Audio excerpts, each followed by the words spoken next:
In early 1968, I was in my second quarter at the University of Minnesota, and I was a theater major, so I took scene shop, because you had to take scene shop if you were starting at the U as a theater major, and I was a lonely kid, and I didn't want to be in there, and I didn't have any friends hardly, and I was a miserable little jerk. And I was standing on a ladder painting a flat, but for a moment, the picture brightened, because they had the radio on there at the U, and 20 years ago in Speedy's Kitchen came on. And that was a brand new record at the time, but I had a little secret. Unlike everybody else who was working in the scene shop who wouldn't talk to me, because they all knew each other and I didn't know it. And there it goes again. I told you. What did I tell you? Anyway, unlike any of those people, I had just been to Dove Recording Studio days before, and I had met Peter Steinberg, Dale Menten, Barry Thomas Goldberg, and Gary Paulak.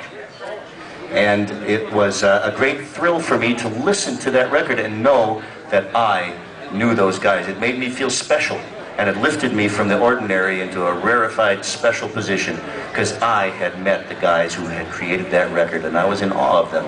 I got to know Barry Thomas Goldberg really well, of course, during the years that we worked together a little later on in a band called The Batch. That was from 1968 to 1975. After The Batch broke up, Barry started a solo career in 1974 with an LP called Misty Flats, produced by Michael Yonkers. And that goes for plenty on eBay and at record conventions and collector shops these days. And Barry's later LPs include When the Night Comes, Absolute Zero, and Absolute Zero, incidentally, was produced by the late Cliff Davies of Ted Nugent fame. And Barry spent the late 1970s and early 80s working in a Highway 52 band, commuting between Minneapolis and New York, Los Angeles, making recordings, writing screenplays, painting, always creating, never slowing down. And the turn of the 21st century found him bursting with musical creativity to the extent that between 2002 and the present, he's released 5 CDs of original material. Among the worldwide critical kudos for these CDs, you'll find the following.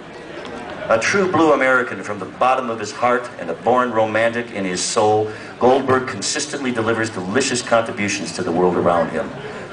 Among them, albums like Mapleton Memoir, that's from Tom Hallett at Reveille magazine, and a Swiss reviewer recently wrote of one of Goldberg's songs, The Raw Poetry of Rebellious Rockers. Barry's words strike at the heart of America's collective unconscious.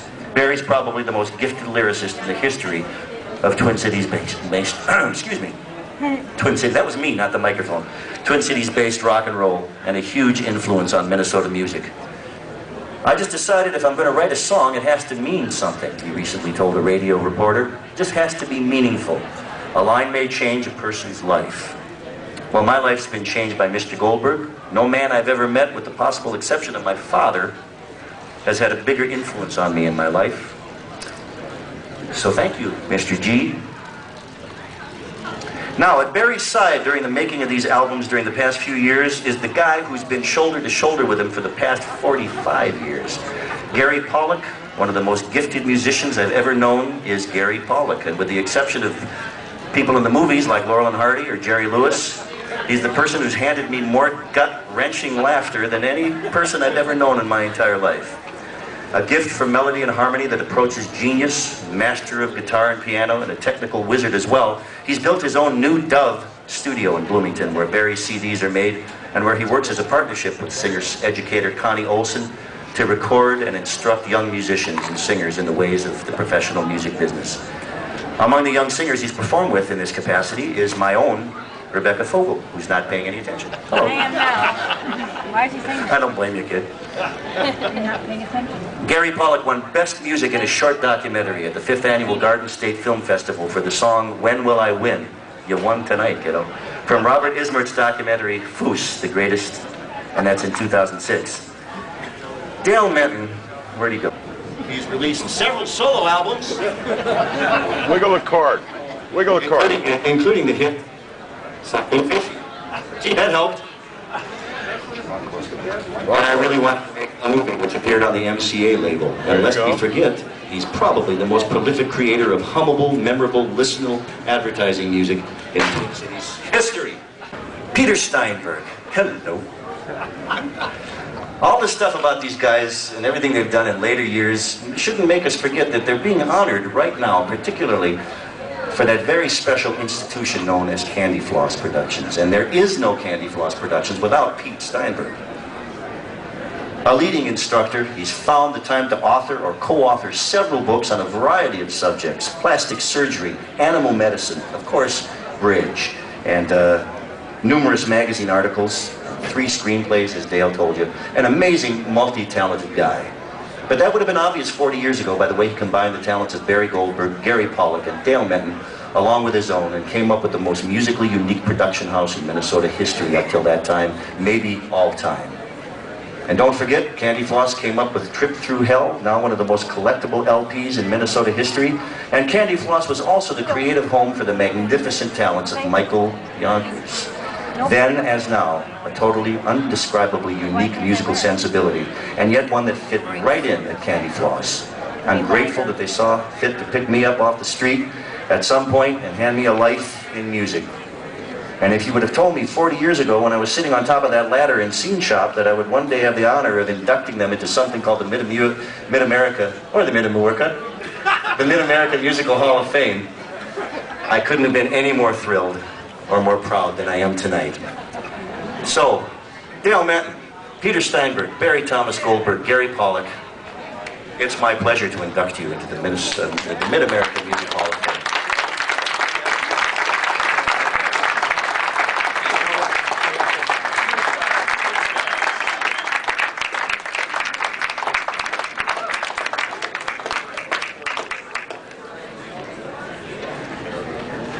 Yeah, you do.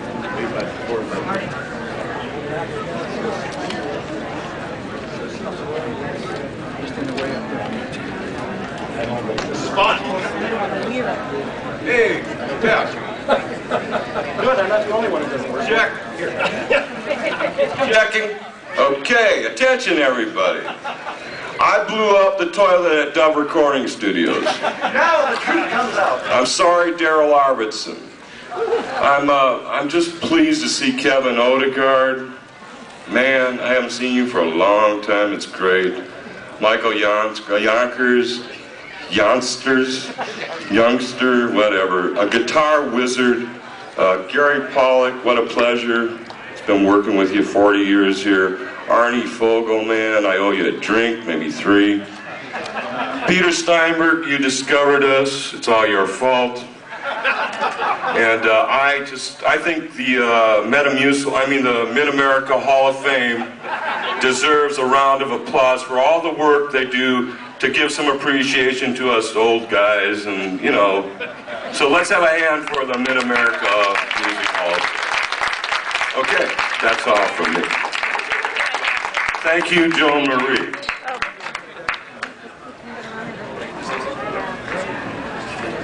I get to say something here too. I just want to say that this is a great honor. I had a lot of fun back in the old days, and I was in high school, and get a little closer. I was in high school, and I just couldn't stand the thought that Barry was over there at Dove Studios with Pete during the daytime when I was in class. I couldn't stand it, so I had to drop out, you know.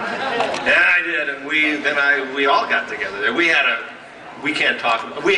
great time, as well as making some great music. Oh boy. All right, so anyway, thank you very much.